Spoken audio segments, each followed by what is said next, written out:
화를 다스리는 가장 좋은 방법 6가지.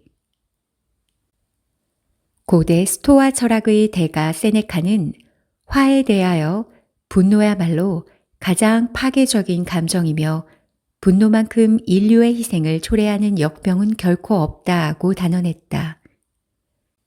그는 더 나아가 분노를 순간의 광기라고 일갈하며 다음과 같이 말했다. 타인과의 싸움에서 그에게 고통을 가하고 그를 벌하면서 피를 보고야 말겠다는 비인간적인 욕구로 감정이 격해졌을 때 화는 그 상대방을 해할 수만 있다면 다른 그 무엇도 신경 쓰지 않는다. 화는 그 과정에서 스스로에게 겨누어진 비수의 칼끝을 향해 덤벼들며 안갚음하는 당사자인 자신마저 나락으로 떨어질지라도 철저한 복수를 갈망한다.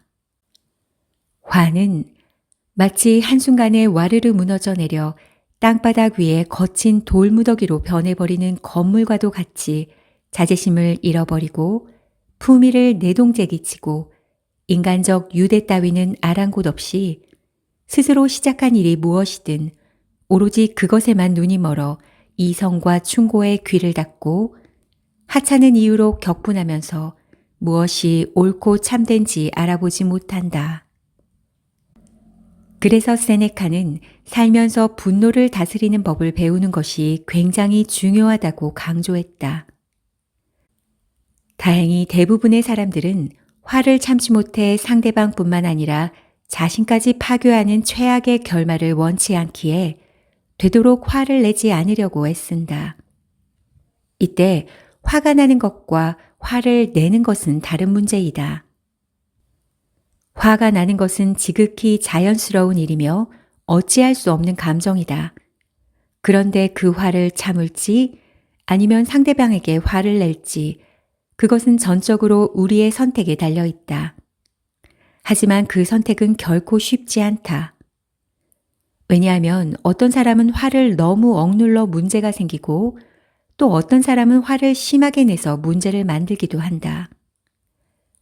그래서 고대 철학자 아리스토텔레스는 누구든지 화를 낼 수 있다. 그것은 쉬운 일이다. 그러나 올바른 대상에게 올바른 정도로 올바른 시간에 올바른 목적으로 올바른 방식으로 화를 내는 것은 쉬운 일이 아니다 라고 말하기도 했다. 첫째, 화가 날 때는 먼저 숫자부터 세어라. 화가 나면 그 감정을 인정하되 즉각적으로 반응하지 않는 것이 중요하다.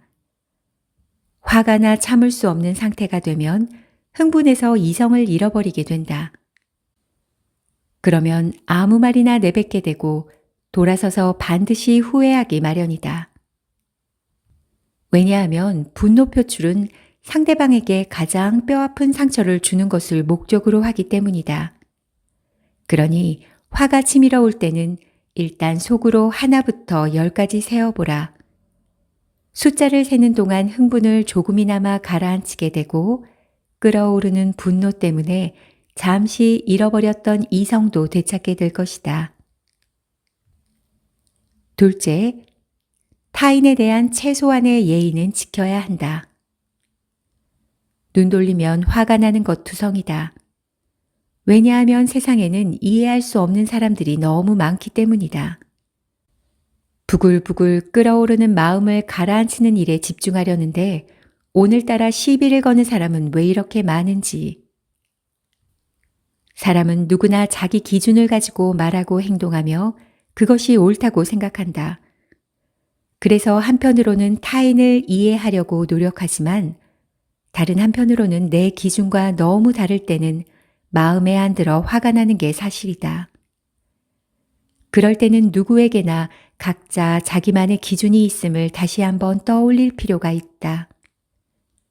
설령 내 마음에 들지 않는다 해도 상대방이 틀린 것은 아니다. 그저 나와 삶의 기준이 다를 뿐이다. 또 그 누구도 100% 올바른 기준을 가지고 살지는 않는다. 즉, 언제든지 나도 틀릴 수 있다. 그러므로 아무리 이해가 안 된다 하더라도 내 기준을 다른 사람에게 일방적으로 강요하며 화를 내거나 그에게 모욕을 주어서는 안 된다. 그것이 타인에 대한 최소한의 예의다. 셋째, 당신이 화를 낸 이유는 사실 두렵기 때문이다. 사람들은 자신의 약한 부분을 숨기고 싶어 한다. 그래서 열등감이나 수치심을 느끼면 오히려 벌컥 화를 내므로써 그런 감정을 숨기려 하기도 한다.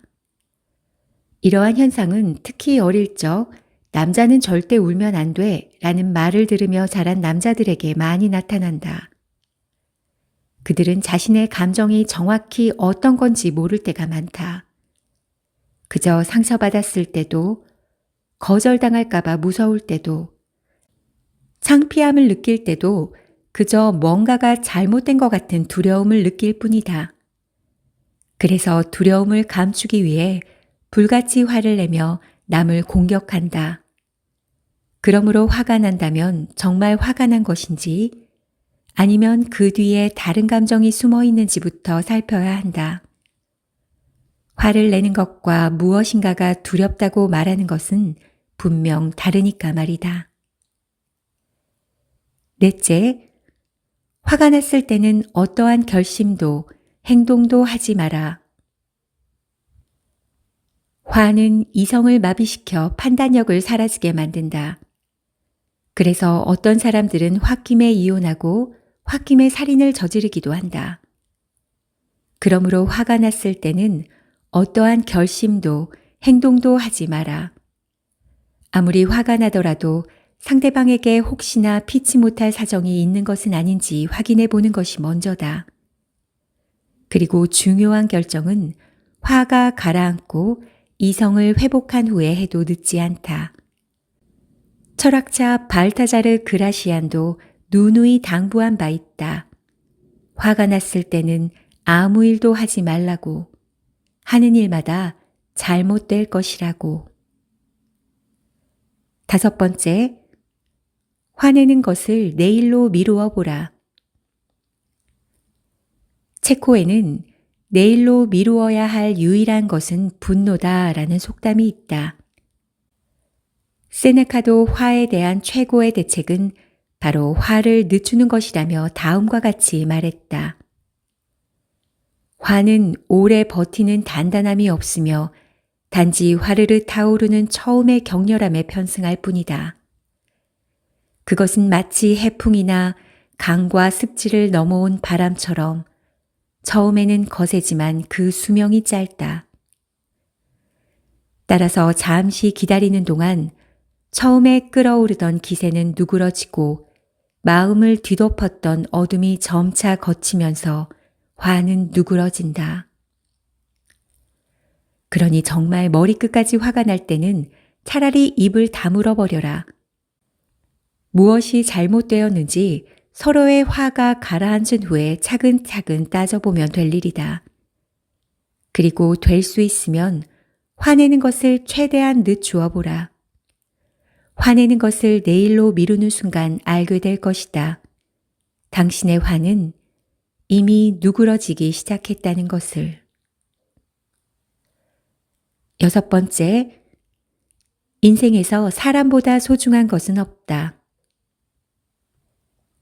화가 나면 상대방이 아주 의도적으로 나에게 상처를 줬다고 생각하기 쉽다. 그러나 그런 경우는 생각보다 그리 많지 않다. 상대방은 그저 이기적이거나 약간 생각이 부족했을 뿐이다. 또 별 상관도 없는 사람이라면 애초에 화가 나지도 않았을 것이다. 화가 난다는 것은 상대방이 어느 정도 당신에게 소중한 사람이라는 뜻이다. 그러므로 아무리 화가 나더라도 관계가 깨질 말은 삼가라. 이를테면 상대방의 치명적인 약점이나 창피하게 여기는 부분을 절대 건드려서는 안 된다. 또한 부모나 집안을 언급하며 자존심에 상처를 주어서도 안 된다. 상대방이 왜 나를 화나게 만들었는지 생각해보고 화가 난 이유를 그에게 납득시켰다면 그것으로 된 것이다. 그러니 아무리 화가 나도 인생에서 사람보다 소중한 것은 없다는 사실을 잊지 마라. 마지막으로 세네카의 말을 전한다. 매사에 시시콜콜 파고들지 말라. 가장 좋은 방법은 덜어는 그냥 무시하고 덜어는 웃어넘기고 그래도 남은 것들에 대해서는 용서하는 것이다.